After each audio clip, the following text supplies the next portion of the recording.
Apolo Ohno is an Olympic gold medalist, a world champion speed skater, a Dancing with the Stars king, and he is also a very early riser. We got to the Olympic Oval in Salt Lake City on time, but Apolo was already hard at work. He's warmed up and clocked in some time on a stationary bike, and he was now doing something called turn belt exercises. Okay, so the turn belt, we take this long belt, which is essentially, it looks like a seat belt. I wrap it around my waist, and whoever's holding me wraps it around his waist, and he provides tension. So I basically simulate the lean that I'm gonna have on the ice. You know, our sport is so unorthodox in the way you have to train for it. All the small, intricate little muscles, your core, your lower back, your hips, your quads, your calves, your ankles, your knees. I mean, everything has to work in synchronicity, and that's one of the exercises that really helps with that. The U.S. speed skating team had a 12-hour day the day before, and although they were sore, it didn't appear to slow them down. After training on the track, they prepped to get on the ice. You'll see why in a minute, but if the molding or the blades of these custom-made boots change at all, even a tiny difference could cost the skater a race. The equipment is like one of the most important parts of short track. You can be the fittest guy, the strongest guy, train the hardest, and it means absolutely nothing if you get on the ice and you can't put it together because your equipment's holding you back.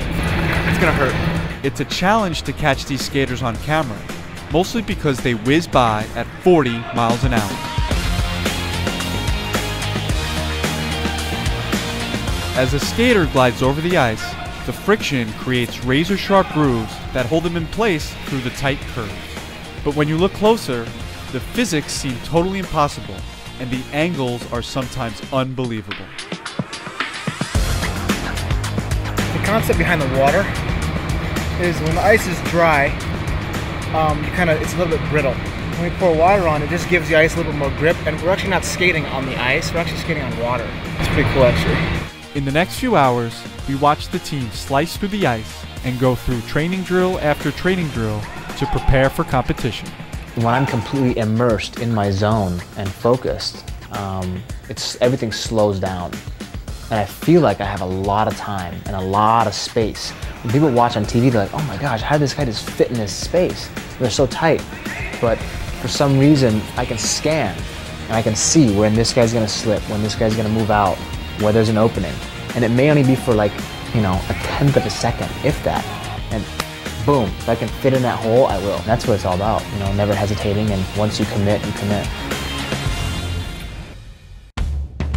In between sets, Apolo and his coaches intently discuss and rebuild his form over and over again. After a while, it makes sense. A lifetime of training is literally riding on razor blades. My motto this season and for the rest of this year is have no regrets. I want no regrets in my life. And that's why we push so hard. That's why we train so hard. That's why this morning, I knew I was gonna be dead. I knew I was gonna be hurting. But it doesn't matter. It doesn't matter. That's what it's about. This is what it's about, is when I'm dead, before I even get on the ice for the morning training, I go out there, I put in as much effort, and I focus like that's the last 2 hours of preparation for the games. That's a beautiful thing.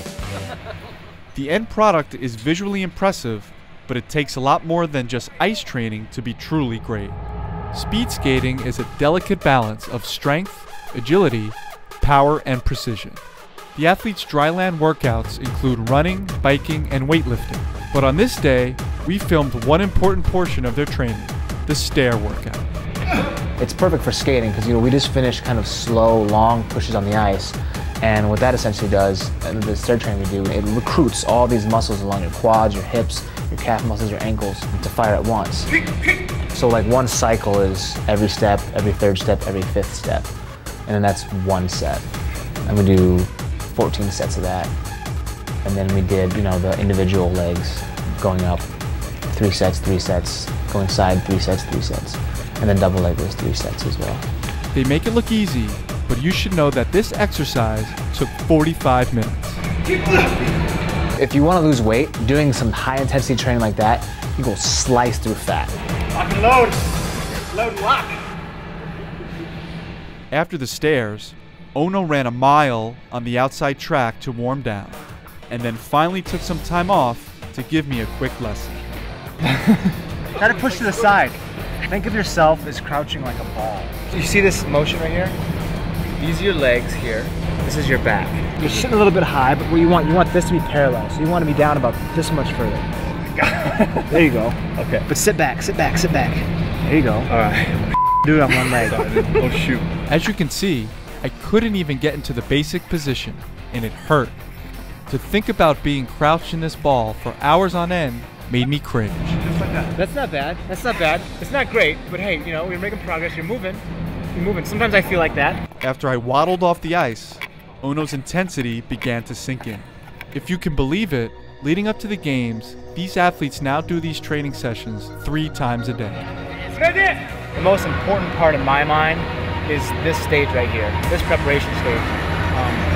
As long as I go to the game prepared, and in my mind I've prepared like nobody else has, you know, and I can stand out there, opening ceremonies, closing ceremonies, and I can best represent the United States the best I can. I'm happy. This is Sean Gregory reporting for Time.com.